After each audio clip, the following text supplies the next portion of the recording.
Ministra Damares, que prazer, que orgulho falar com a senhora. A senhora sabe que eu gosto muito de conversar com a senhora mesmo, de verdade. Ministra, uma preocupação que eu tenho aqui, que a última vez que nós conversamos faz muito tempo, ministra, e a senhora me disse, Atena, olha, essa pandemia aproximou os agressores das vítimas e tal, isso faz muito tempo.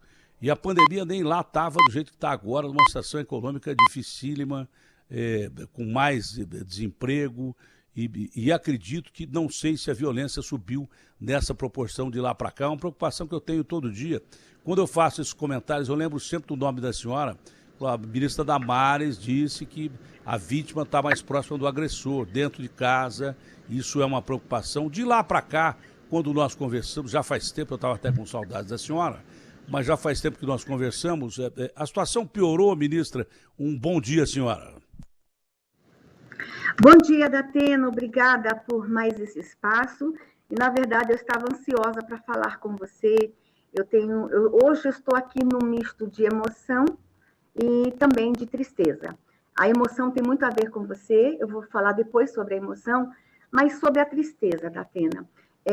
Você foi um dos poucos que me permitiu falar sobre a violência contra idoso. E vi como você ficou indignado, e você já falava muito sobre isso. E por que eu estou triste hoje, Datena? Essa semana nós batemos um recorde que eu não queria nunca ter chegado a esse recorde. A nossa vítima, essa semana batemos o recorde na idade. Nós estamos acompanhando uma vítima de 100 anos de idade que foi estuprada essa semana. Datena, eu vou repetir, 100 anos de idade. O agressor tinha 41 anos, aconteceu no interior do Mato Grosso do Sul. Inclusive, eu estou indo para lá, a vítima sobreviveu. Isso me causou muita preocupação, muita tristeza, Datena, porque a idade da mulher vítima de estupro está cada vez mais alta. E outra coisa, aí eu tenho um outro absurdo aqui do outro lado. A idade do agressor está cada vez mais nova. Então, Datena, eu estou diante de dois dilemas aqui no Brasil. E, com certeza, esse período de isolamento e pandemia, isso tudo se agravou. E acredito que agora, com o fim da pandemia, a gente vai descobrir muita coisa que ainda está oculta, muita coisa. Estamos nos preparando para isso. Estamos conversando com o Brasil. Nós tivemos, Datena, em março, você acompanhou a nossa operação policial Resguardo, em que nós prendemos 10.300 agressores de mulheres. Isso é a maior operação do mundo de proteção da mulher, com o maior número de prisões. Mas foi tão grande o que aconteceu de lá para cá, de novo, que nós estamos agora no meio de outra operação. Nós estamos agora, até o dia 20 de setembro, com uma operação chamada Operação Maria da Penha.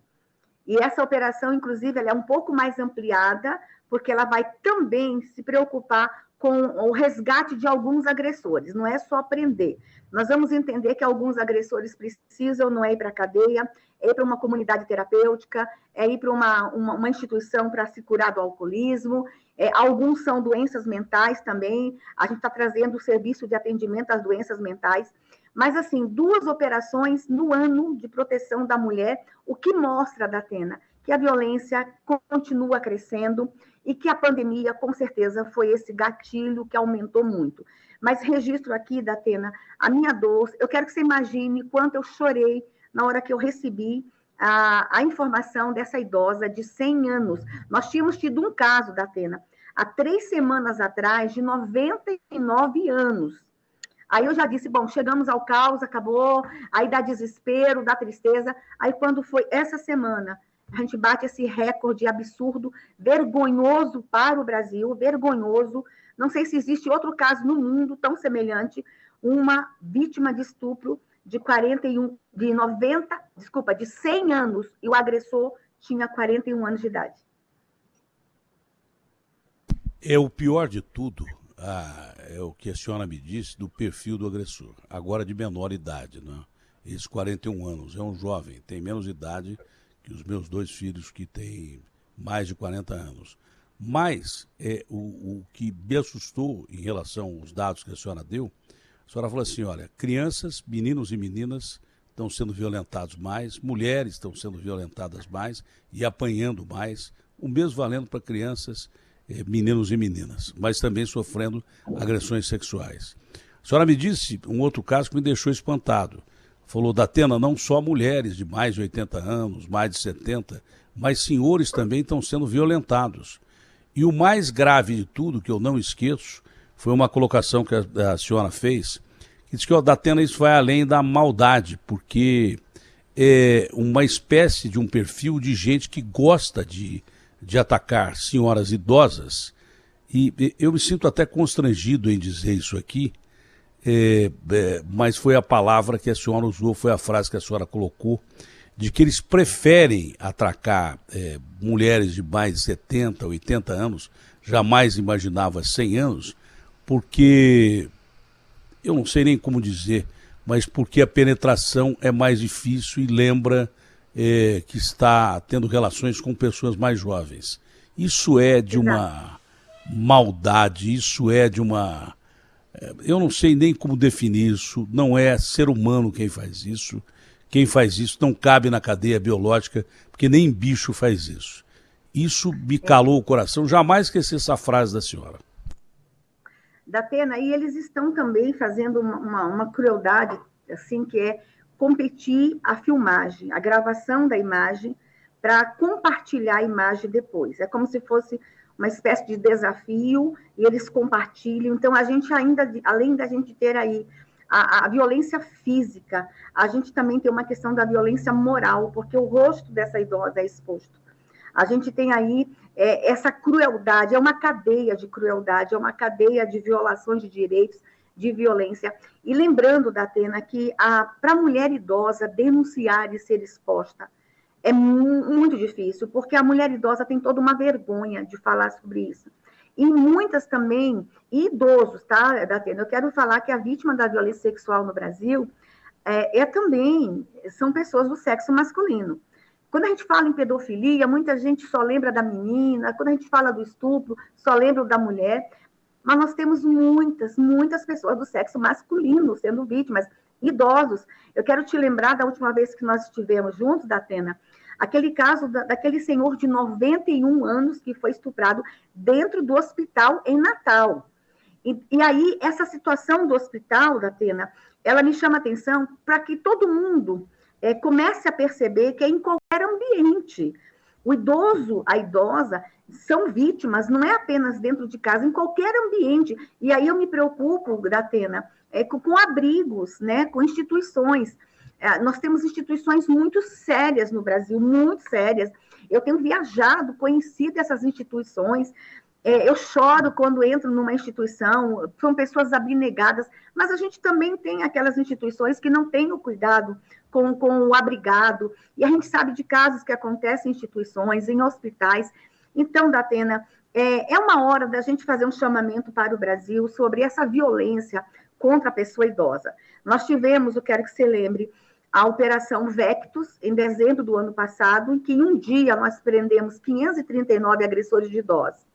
Aí tu pergunta assim, ministra, como é que numa operação de mulher a senhora prende 10 mil e na outra de idosos vocês prendem só 500 agressores? Por causa da legislação, Datena.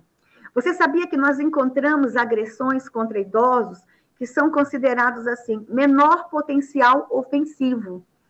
A Lei Maria da Penha, ela é mais rígida, mas a legislação penal nossa, como um todo, especialmente no que diz respeito ao idoso, ela precisa ser modificada, ela precisa ser alterada.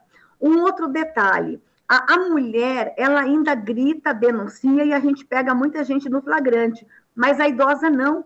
Às vezes ela está acamada, e a gente só pode prender em flagrante. Então, na nossa operação, o flagrante que nós pegamos, a mulher amarrada, acorrentada, torturada, nós prendemos, mas geramos 3.800 inquéritos que poderá levar a mais prisões.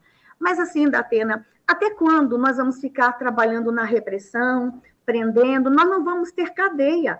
Esses dias eu falei com o ministro da Justiça, esse novo ministro, Datena, que ele é um gênio, esse menino, esse doutor Anderson, que é delegado, ele tem uma cabeça, ele tem uma visão para a segurança pública.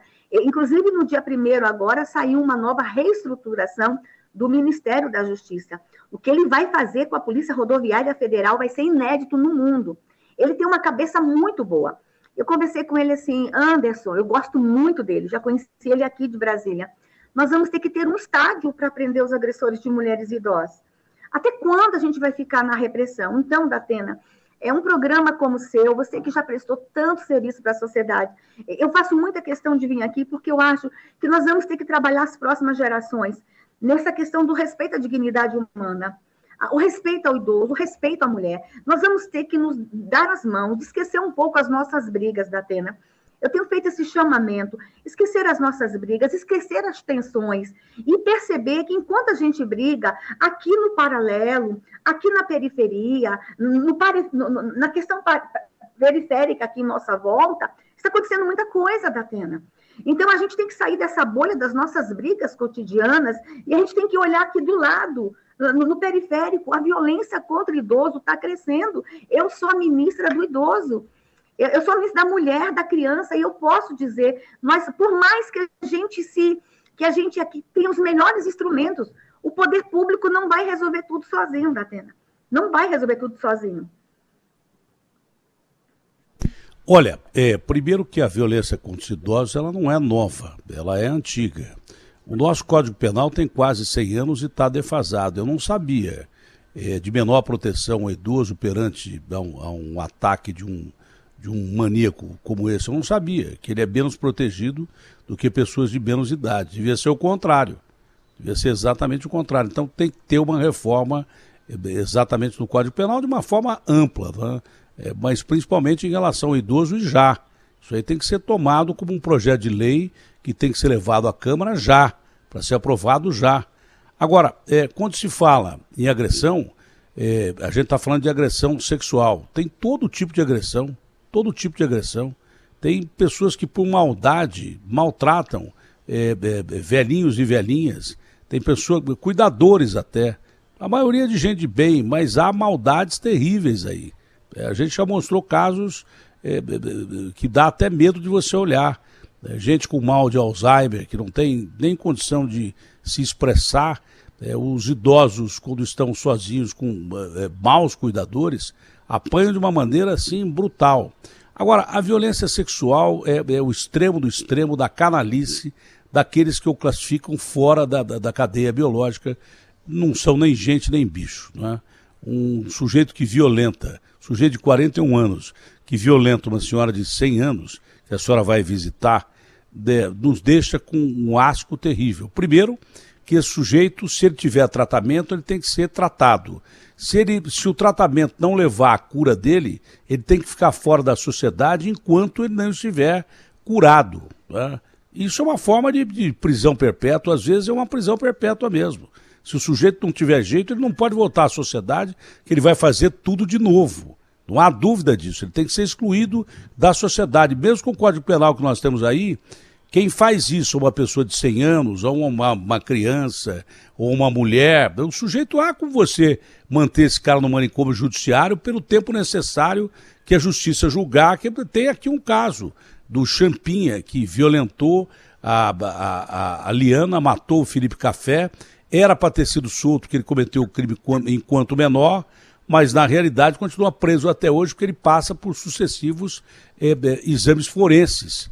E quando o psiquiatra forense não dá liberdade a ele, é porque ele não pode voltar à sociedade. Então, enquanto a gente não reforma o Código Penal, a gente tem que usar o nosso velho Código Penal do lado que protege a sociedade e não do lado que facilita para que a pessoa que às vezes nem tem consciência daquilo que está fazendo esteja de volta às ruas.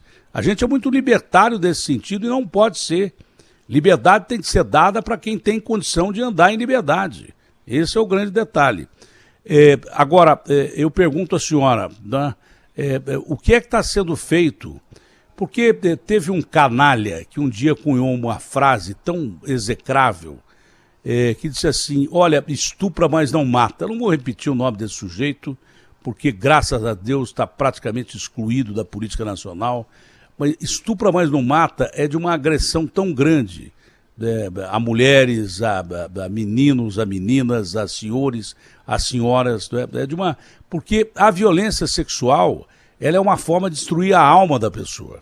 Então, a minha preocupação agora é o que o Ministério está fazendo para recuperar essas pessoas? Eu não sei, por exemplo, como é que o Ministério vai agir em relação à recuperação mental de uma senhora de 100 anos que foi violentada, em que condições essa senhora foi violentada, e como é que vocês descobriram que essa senhora de 100 anos tinha sido violentada por um cara de 40 anos, um rapaz, né? E o que é que o Ministério está fazendo para recuperar meninos, meninas, senhores, senhoras, mulheres que passam por esse terrível ato da violência sexual? Datena, essa senhorinha de 100 anos lá do Mato Grosso, ela não vai ter mais vida o suficiente para se curar. Porque a violência sexual, Datena, ela é eterna, ela é por muito tempo. E quem está falando aqui é uma pessoa que sobreviveu à violência sexual. E te falo, Datena, teve alguns momentos na minha vida que eu cheguei a perguntar: foi melhor ter sobrevivido ou teria sido melhor morrer no ato? Porque a violência sexual, ela não termina no ato, ela começa no ato. Ela é para a vida inteira. Já falei uma vez contigo, Datena, e eu gosto muito de repetir isso, porque as pessoas têm que entender a gravidade que é uma violência sexual. Não vamos relativizar isso nunca. Essa frase, estupre, mas não mate, o estupro é morte. O estupro é morte eterna. Ou você acha, Datena, que eu esqueci o que aconteceu comigo? Você acha que existe remédio, que existe faculdade, que existe oração, que existe cargo, que existe missão que apague da minha memória? Não apaga, está aqui. Sabe, Datena, eu tinha 6 anos de idade, eu tenho 57, tem 51 anos que aconteceu comigo. Você acredita que tem noites que eu ainda sonho e sinto o cheiro do meu agressor? Eu ainda acordo, muitas vezes, sobressaltada. O que aconteceu comigo é que eu tive a grata oportunidade de aprender a lidar com a minha dor. Eu tive também um encontro de fé, e eu não tenho vergonha de expressar a minha fé. A minha fé é que me fortaleceu, é que me restaurou. E aquelas mulheres que não têm encontro com fé, ou que não têm a oportunidade de buscar uma ajuda psicológica. Então, essa senhorinha, Datena, o que nós vamos ter que cuidar dela agora é do físico. Porque o emocional dela, ela não vai ter vida o suficiente para se curar emocionalmente. Então, não termina, começa no ato. E aí, Datena, a gente tem aí uma geração inteira de pessoas em pânicos, com depressão. E isso, Datena, tem um impacto em tudo. Tem um impacto na sociedade, na economia, na educação. Impacto, inclusive, em segurança pública. Porque um menino que foi estuprado, a revolta é tão grande. Esse menino pode se envolver com drogas, esse menino pode se envolver com um crime. É um ódio em cima do outro. Então, assim, Datena, a gente tem que frear. Se eu quero uma sociedade fraterna, a gente vai ter que fazer um grande pacto, a gente vai ter que frear. Quando eu disse para você, Datena, que a idade do agressor está diminuindo, eu quero trazer uma realidade, como o seu programa é um programa muito assistido por família, eu sei que tem muitas mães na sala agora me ouvindo, muitos avós, pais. Eu quero dizer uma coisa, uma realidade que está acontecendo. Nós estamos encontrando namoros com violência. A idade do agressor está diminuindo. Namorados agredindo namoradas, inclusive adolescentes. Então, eu queria conversar com os pais que estão nos assistindo. Esse é meu papel como ministra da família. Esse é meu papel. Comece a observar como é que a sua filha está voltando depois de um passeio com o namorado.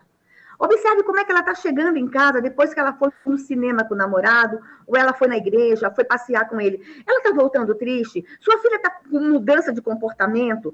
Nós estamos com namorados agredindo namoradas. Pais, mães, assuma esse papel agora.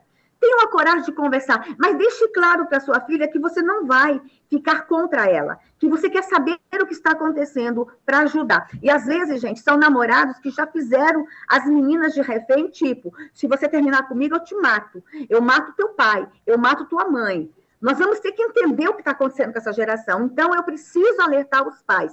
Estamos com um registro muito grande de meninas reféns de namorados tóxicos, namorados agressores. Eu precisava, Datena, usar o teu espaço para fazer este alerta às famílias. E, se possível, depois a gente repetir isso várias vezes. Nós vamos precisar começar a nos preocupar com as meninas de namoro, inclusive sendo estuprada por namorado. Porque a relação sexual não consentida ela é um estupro também. Menina sendo obrigada a se deitar com os namorados sob ameaças. Então, a gente vai ter que entender o que está acontecendo e a gente vai ter que ir juntos, Datena, Não espere da ministra da Família e do ministro da Justiça resolver todos os problemas. Nós vamos ter que chamar também a família para fazer esse enfrentamento juntos com a gente. Ministra, tem outro caso grave, que com a pandemia, a crise econômica aumentou, o poder de compra das pessoas derreteu, tem muita gente passando fome, tinha gente que perdeu pequenas empresas e foi morar na rua. Hoje a população de habitantes de rua, aqui em São Paulo, beira 60 mil pessoas morando na rua, no estado mais rico, na cidade mais rica do Brasil. Imagine como é que está pelo Brasil afora. O que é que a senhora pôde constatar em relação a isso? Porque quem vive com família, principalmente na rua, perde completamente os parâmetros da dignidade, não é? E de repente não consegue ver a curto prazo uma solução para isso. Como é que o Ministério está acompanhando essa situação dos moradores de rua? E quando eu digo moradores de rua, são famílias inteiras, com bebês, com crianças, e que não têm teto. Datena, tem duas situações aqui que eu quero destacar. Primeiro, a questão do desemprego, e quero lamentar aqui o que o Senado Federal fez essa semana, Datena, na nossa proposta de reforma trabalhista, a mini reforma trabalhista. Datena, o mundo mudou. Nesse pós-pandemia, o mundo mudou. E a gente precisava, Datena, flexibilizar um pouco as regras do trabalho no Brasil. Nós não vamos ter emprego para todo mundo, Datena. Houve aí uma quebra geral. Então, essa flexibilização que a gente estava propondo era para a gente alcançar 3 milhões de novos empregados. Nós fomos impedidos. Datena, tudo mudou, a gente tem que afastar algumas ideologias do passado. As relações trabalhistas mudaram, Datena. Dava para a gente flexibilizar, mas nós levamos aí um duro golpe essa semana. Eu lamento. A Câmara dos Deputados entendeu, a Câmara que representa o povo entendeu, porque o povo está precisando de emprego. Aí o Senado vai lá e a gente tem essa derrota na mini-reforma trabalhista. Mas aí, dentro do que a gente pode fazer, por exemplo, todos os ministérios estão trabalhando com um aspecto bem interessante, que é o empreendedorismo, Datena. Nós não vamos ter emprego para todo mundo, mas nós podemos começar a desenvolver pequenos negócios. O nosso ministério, por exemplo, é o Ministério da Mulher. Nós estamos investindo 18 milhões de reais em qualificação de mulheres. Nós estamos trabalhando qualificação de mulheres para terem seu próprio negócio, empreendedorismo. E aí a Caixa Econômica vai vir com a gente para dar a esta mulher, Datena, um pequeno crédito. Aquela mulher que vende bolo, vamos ensiná-la a fazer bolo e vamos dar condição dela ter o seu forno, a sua geladeira, o seu freezer. Neste momento, ninguém vai ficar rico no Brasil. É sobrevivência. Nós temos uma mulher aqui, a gente tem um exemplo, Datena, aqui a gente chama de din-din. Em alguns lugares do Brasil, sacolé, geladinho, aquele que vem no saquinho. Nós temos uma mulher que começou aqui com uma das nossas apoiadoras, que está fazendo empreendedorismo conosco, e ela começou a fazer o din-din gourmet. Ela enfeitou o isopor dela, pintou de cor-de-rosa, ela se apresenta como chefe, com chapeuzinho de chefe, e o din-din gourmet dela fez tanto sucesso em Brasília que até a gente manda buscar. Ela está ganhando mais de 11 mil reais, ela já está terceirizando o din-din dela. Está na informalidade, Datena? Está na informalidade. Mas, por um tempo, essa vai ser a realidade do Brasil. Nós vamos ter que trabalhar o empreendedorismo e depois a gente passando para a formalidade. Ou então, apenas regularizando esses pequenos empreendedores, que eu chamo de nanos empreendedores. Então, nosso Ministério está trabalhando com qualificação de mulher. Eu queria aproveitar, fazer um apelo às prefeituras, nos procurem. Nós temos vagas de curso para doar às prefeituras. Vamos embora trabalhar empreendedorismo, mas também eu quero alcançar os jovens. E aí o nosso Ministério lançou o programa Horizontes, para trabalhar com menino, que nem está na escola, nem está no trabalho. A geração nem na escola, nem no trabalho. Nós queremos trabalhar o empreendedorismo com esses meninos. E eles são bons em tecnologia, Datena. E a gente pode trazer aí um espaço 4.0 no Brasil para trazer esses meninos para a tecnologia, sem precisar ficar anos numa faculdade, mas com cursos rápidos para que eles possam começar a ingressar no mercado de trabalho ou empreender. É dessa forma que nós estamos cuidando da questão do desemprego. Não só o nosso ministério, todos os outros. Com relação a moradores de rua, população em situação de rua. Datena, o que está aí não está dando certo. E aqui eu quero te falar de um desafio que nós estamos apresentando para o Brasil. É grande o desafio, mas nós acreditamos que fazer um abrigo, abrigar a pessoa de noite, dar uma sopa para ela e de manhã devolver ela para a rua, nós só vamos ficar o resto da vida enxugando gelo no Brasil.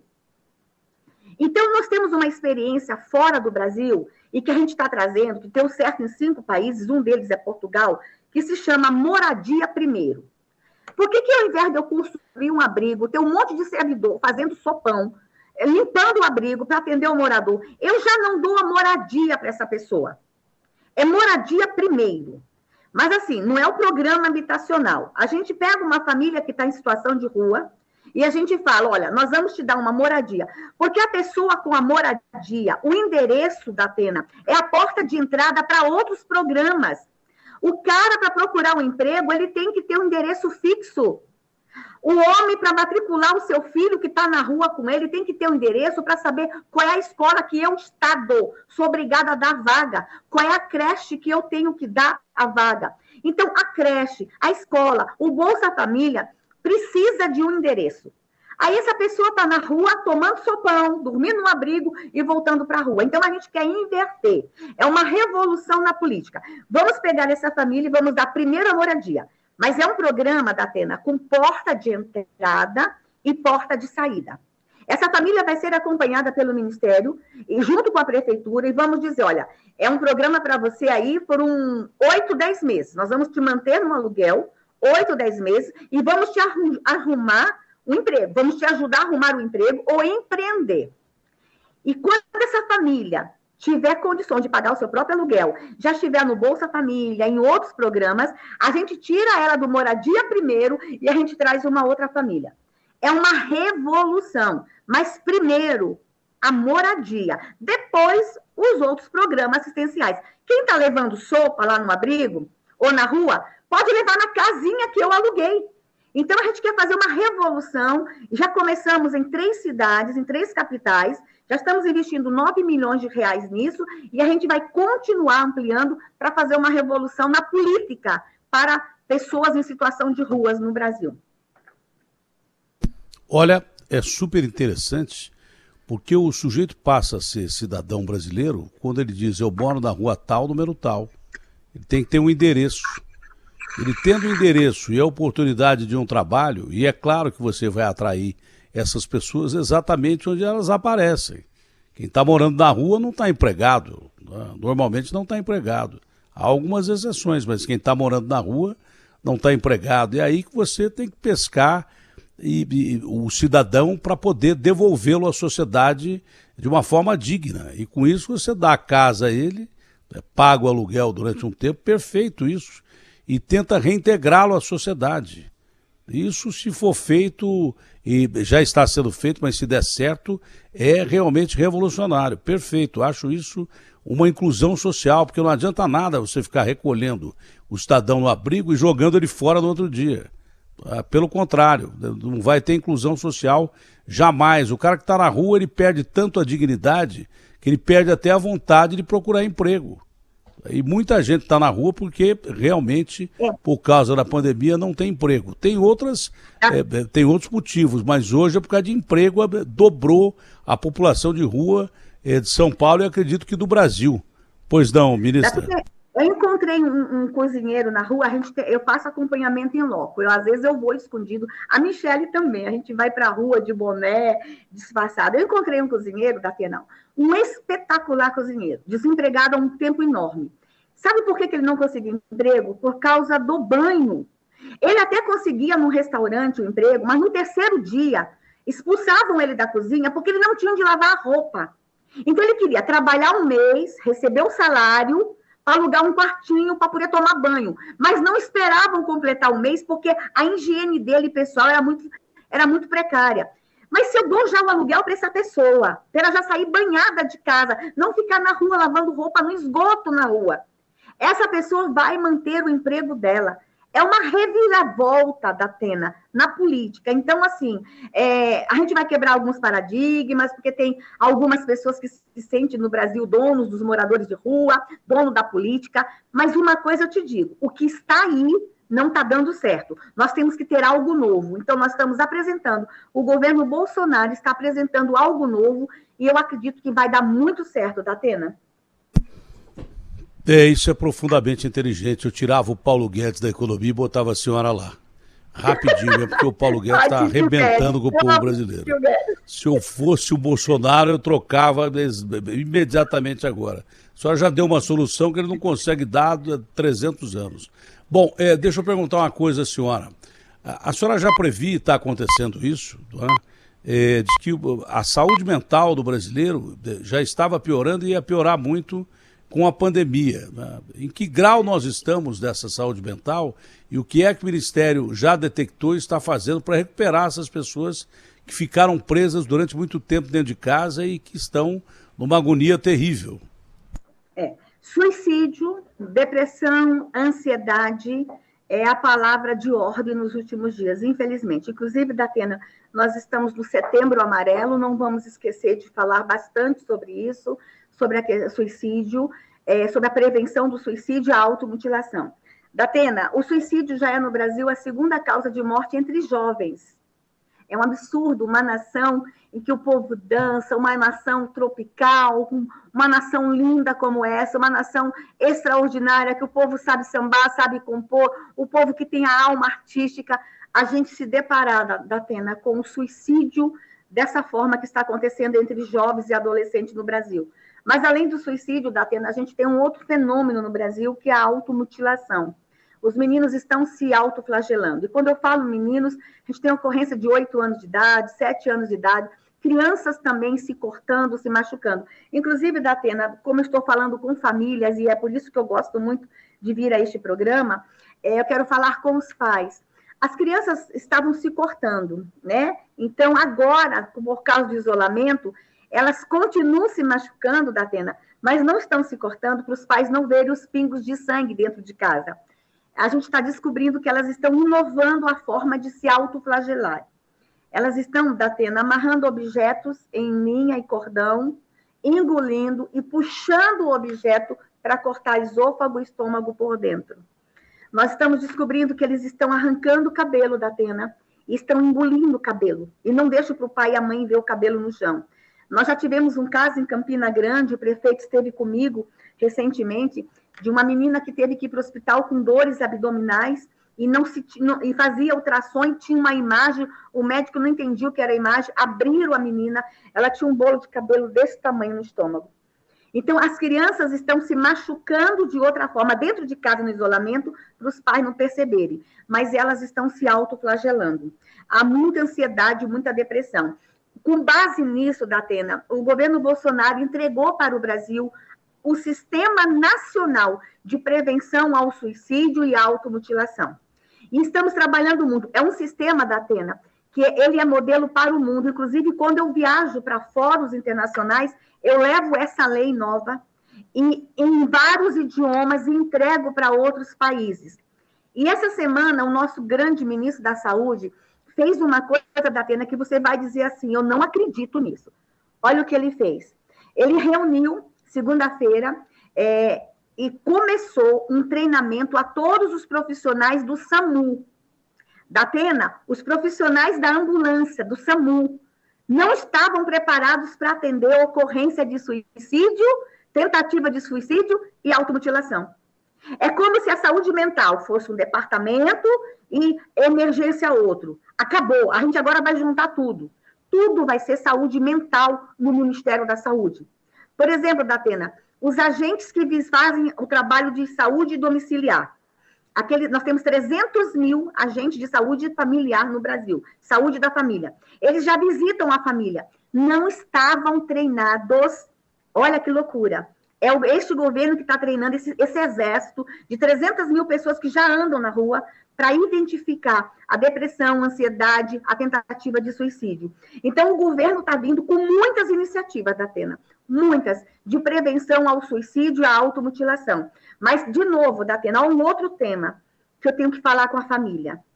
Família, se tem alguém falando que quer morrer, por favor, preste atenção. Quem fala, faz. As pessoas dizem o seguinte, cão que late não morde. Mentira. Sabe aquela frase assim, tá ameaçando, mas não tem coragem? Mentira. Qualquer sintoma nesse sentido, pare tudo e ajude. E não classifique isso como frescura.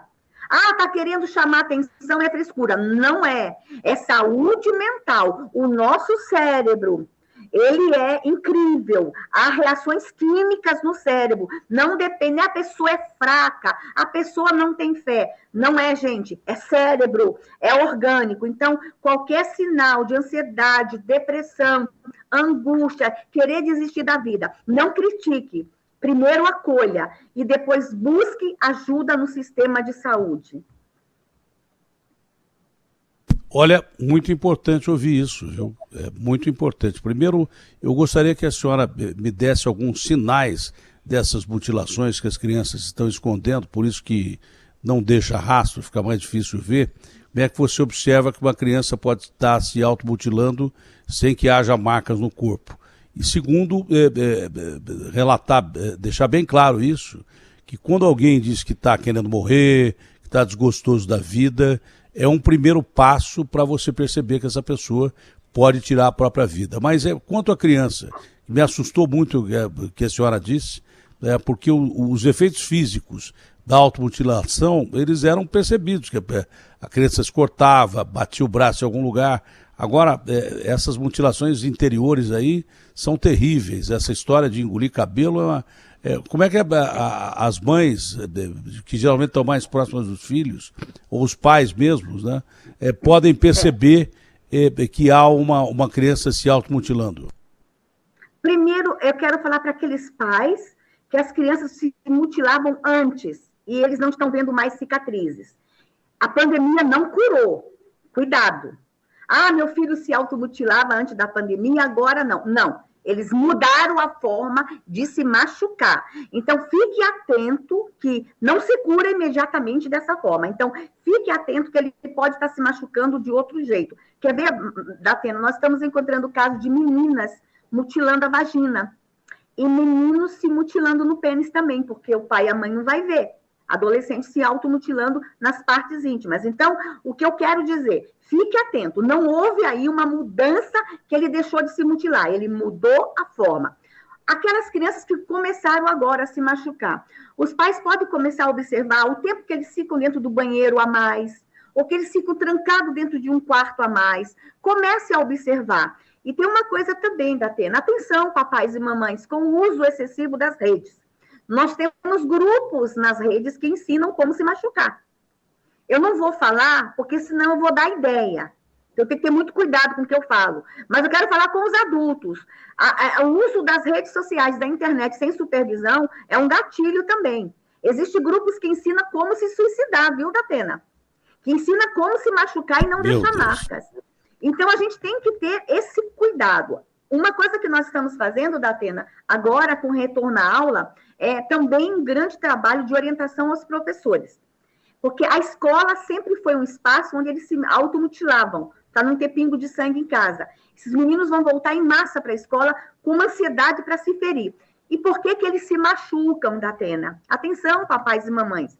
Eles cortam o corpo porque eles estão com dor na alma. Então, a dor interna é tão grande que eles têm que machucar o corpo para aliviar a dor de dentro. Então, isso não é frescura, isso é uma questão de saúde mental. Essa geração está vivendo sob forte pressão. Então, a gente tem que entender que nós precisamos estar atentos. O nosso papel como Estado, nós estamos fazendo, Datena, orientando professores, mandando mecanismo para as escolas, criando o Sistema Nacional de Prevenção, treinando o pessoal da área da saúde, mas, de novo, a sociedade vai ter que vir com a gente. Datena, a importância desse Ministério da Família, esse fortalecimento da família, esse fortalecimento de vínculos, esse olhar humanizado para a política pública. E a gente poder conversar com a sociedade, fazer o apelo para a sociedade. Não esperem, gente, do poder público todas as soluções para os problemas. Família, não terceirize a sua autoridade e as suas responsabilidades. Se precisar de ajuda, o Ministério da Família está aqui. Mas a família vai ter que assumir também o seu papel nessa luta no combate à automutilação. Datena, sabe quantos meninos estão se cortando no Brasil? Nós temos uma pesquisa que informam que 20% dos nossos jovens e adolescentes estão se ferindo. Deixa eu falar em números. Nós temos no Brasil 70 milhões de jovens e adolescentes. Se essa pesquisa for verdadeira, que agora que a gente vai ter números, porque agora que o Ministério da Saúde e da Educação vão cruzar os dados, se a gente tiver certo, 20% de 70 milhões são 14 milhões, Datena. Escuta só. O Uruguai, Datena, tem 3 milhões de habitantes. E eu tenho no Brasil 14 milhões de jovens, adolescentes e algumas crianças se ferindo. É muito grave o que está acontecendo no Brasil. Então, vamos embora, gente, ampliar o olhar e buscar ajuda na rede de saúde, mas também fazer o nosso papel. Olha, essa foi uma das entrevistas mais duras. Eu tinha mais assunto a falar, mas eu não quero nem falar sobre isso. Mas essa foi uma das entrevistas mais duras que eu já vi. Não, a senhora vai falar. Mas são coisas necessárias, que o ser humano, ele gosta de jogar para baixo do tapete o que lhe causa incômodo. A gente quer fazer mais ou menos uma vida perfeita. É aquela história de dividir o cérebro em camadas com autodefesas que só vão piorando. A realidade, ela tem que ser exposta para que ela possa ser consertada. Esse é o grande detalhe. Para se evitar suicídio, para se evitar problemas mentais terríveis, para se evitar que a pessoa perca a cabeça e cometa crimes horrendos, para se evitar uma série de detalhes. A gente não pode passar por cima dessas informações que chocam, elas fazem do cérebro uma geleia. Quando você ouve isso, o cérebro começa a mexer, né? Você sente incômodo das nossas reações, mas essas realidades precisam ser expostas para que se combata isso e que nós tenhamos jovens saudáveis, né? Porque um jovem que não é saudável, às vezes ele se mata ou então ele se torna uma pessoa muito ruim quando cresce. Nós temos que resolver essa situação, e não só com jovens, com pessoas de idade também, que estão trancadas dentro de casa e que devem estar passando por uma situação mental terrível, apesar de ter mais experiência. A criança, coitada, ela está perdendo etapas da vida, perdeu 2 anos. A criança perdeu 2 anos de etapas da vida que normalmente ela teria e não tem mais, socialização e tal, e daí por diante. Você imagina o que se passa na cabeça de uma criança que não está entendendo que o universo lhe foi tirado de uma hora para outra. O amiguinho que estava do lado, o brinquedo que estava ali. Tá? Então, realmente, tudo isso que a ministra está expondo aqui é chocante, mas é necessário falar. Pois não, ministra? Só para a gente encerrar a parte da automutilação, eu quero lembrar os pais o seguinte: essa fase de doença mental pode passar, a fase da angústia vai passar, nós vamos ajudar, mas as sequelas que ficam no corpo é para a vida inteira. Uma menina que mutila a vagina, ela vai ter problemas a vida inteira. O menino que já riscou todo o seu corpo com cicatriz, até mesmo depois para arrumar um emprego vai ser difícil. Então, eu estou preocupado com a saúde mental agora, mas com as sequelas da automutilação que vai acompanhá-lo. Já pensou o estômago cortado, Datena? Quantas feridas, até um câncer pode desenvolver depois. Então, as sequelas físicas ficam para a vida inteira. Datena, quando a gente começou a entrevista, eu falei que a gente ia começar com uma questão triste, mas eu queria trazer uma questão muito emocional, muito emocionante agora. Em 2009, Datena, você foi incrível em atender uma família em que a mãe tinha desaparecido no interior de São Paulo. E você fez tudo o que você podia, e é por isso que eu tenho muito respeito ao seu trabalho, quantas vidas você ajudou nesse país. No interior de São Paulo, Datena, uma mulher desapareceu em 2009. E a família te procurou, você fez um programa, você tentou achar. E no Brasil isso tem sido uma realidade, o desaparecimento de pessoas. Já conversamos sobre isso uma vez. Nós temos um indicador do passado, Datena, que desaparece por ano no Brasil 42 mil crianças. E dessas 42 mil, em torno de 9 mil nunca são encontradas. Eu não posso confirmar se esse número é real, porque agora que nós vamos ter de verdade o cadastro. Agora o governo Bolsonaro vem com a verdadeira política de busca de desaparecidos. Mas a gente começou de uma forma, Datena. Agora, esse ano, a gente começou a fazer uma campanha para coleta de dados de pessoas que tiveram familiares desaparecidos. E nós fizemos uma grande campanha, o governo Bolsonaro ampliou o banco de dados genéticos.